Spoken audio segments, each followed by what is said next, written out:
Perencanaan keuangan. Mengelola keuangan dengan cerdas. Ini Pak Rudi.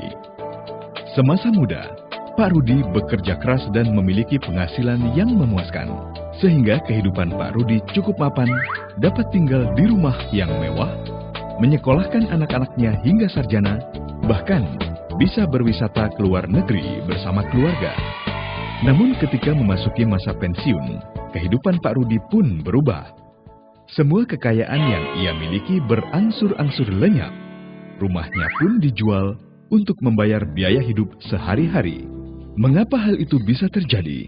Mengapa dia tidak dapat menikmati hasil jerih payahnya di masa tua?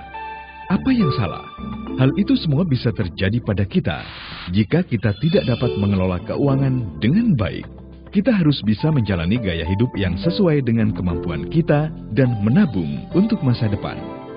Kita juga harus pintar mengontrol diri dalam membelanjakan uang tersebut sehingga kita tidak konsumtif dan terjebak pada cicilan hutang yang berlebihan.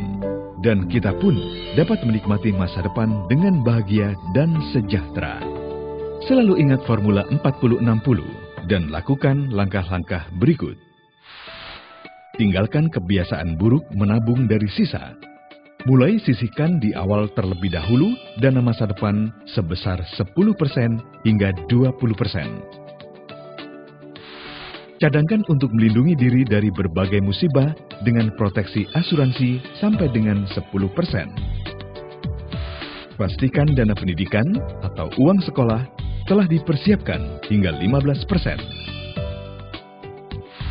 Bayar terlebih dahulu segala cicilan pinjaman atau hutang kepada pihak lain agar kita tidak terkena denda besar dan harta benda disita. Membayar segala kebutuhan rumah tangga maksimal sebesar 60%. Selebihnya silakan digunakan untuk rekreasi dan hiburan bersama keluarga. Formula sederhananya adalah penghasilan kita setelah dikurangi investasi dan kebutuhan masa depan. Sisanya itulah yang bisa kita gunakan konsumsi. Cerdas mengelola masa depan sejahtera. Sikapi uang dengan bijak. Otoritas Jasa Keuangan, lembaga pengawas industri jasa keuangan yang terpercaya.